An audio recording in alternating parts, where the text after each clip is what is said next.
Ugbeyanme dieta le kore yoma Dadi nyonu fi wengwesi ikiyo tora koje kime Manadi nyonu fi wengwesi ikiyo tora koje kime Adi nenu werionu aje kaka no ni he wawari esinarere dai nenu werio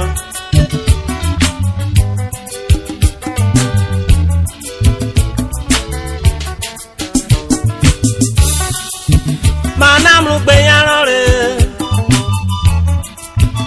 amru gbeyanri diada o kari gbeyan abebu o kari gbeyan abebu yamre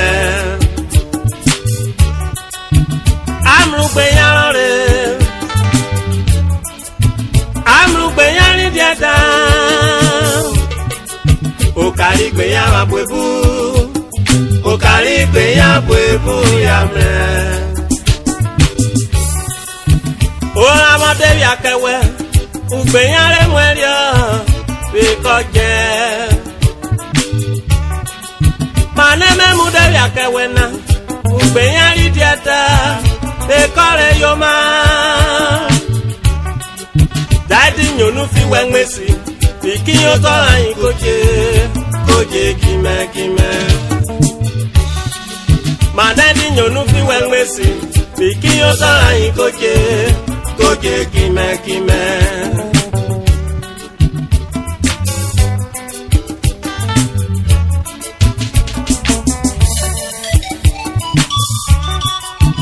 O wewe lo mu Ugbeyan o lo kari Ugbeyan yan nene o body bi rite we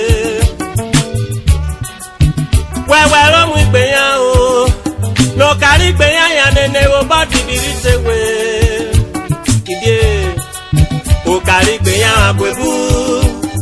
okari Ugbeyan bwebu yamle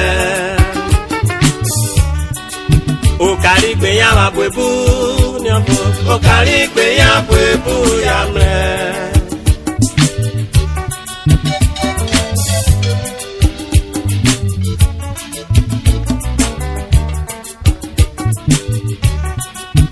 Ugbeyan ye Ugbeyan teyan kwe Ugbeyan kwe fianyu Ugbeyan okari Ugbeyan bwebu yamle manu Ugbeyan ye Ugbeyan teyan kwe Ugbeyan kwe fianyu Ugbeyan okari Ugbeyan bwebu yamle okari Ugbeyan bwero akpona eri adija yora bi we ade yan di se kwa enu kai gbo ni Ugbeyan la ke si anenu ma ogene ro won ke moro ye eru ke wejo odun yo yo so ta nenu ta oye abore boye wo klebo oh yes ogene bi ko me kare wo rovo wo kabare mo we okworo diri gbo fiase ebo lawo tare ewe wo rere gene biko wo da baba to fi agbo hi o idi ode okwo to fi agbo hi o esion ebe mamo eyo meri ewe nene ogene biko ro kabare mo we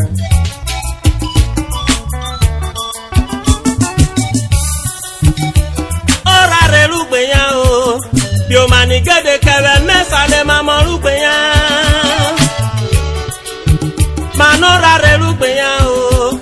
bi o mani gede kere mesa le mamo Ugbeyan e mamo Ugbeyan me kono re uge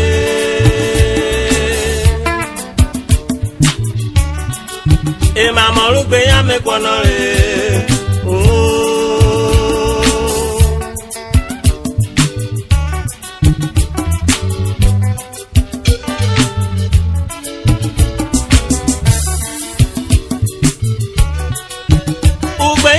Ugbeyan jiroro na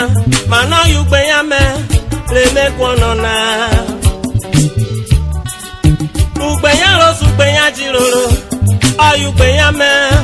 le mekwono na o Ugbeyan o keka Ugbeyan Ugbeyanme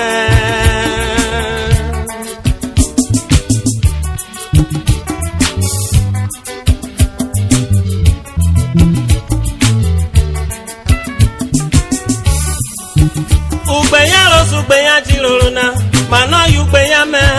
le mekwono na Ugbeyan la ukeka Ugbeyan o Ugbeyanme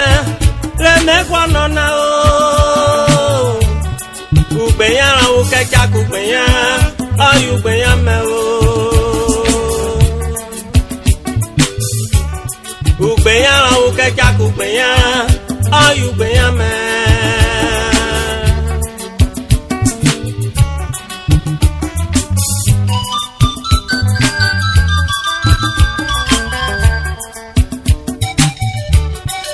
Ugbeyanme Ugbeyanme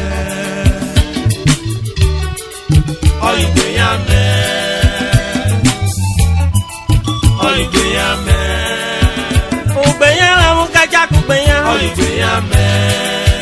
mana Ugbeyanme o Ugbeyanme Honorable Patrick Onobaka Councillor Ward 5/14 Ugbeyanme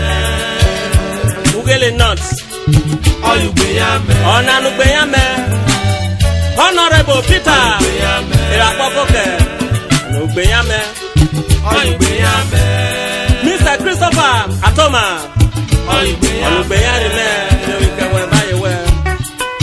Ugbeyanme Mr. John Ugbebo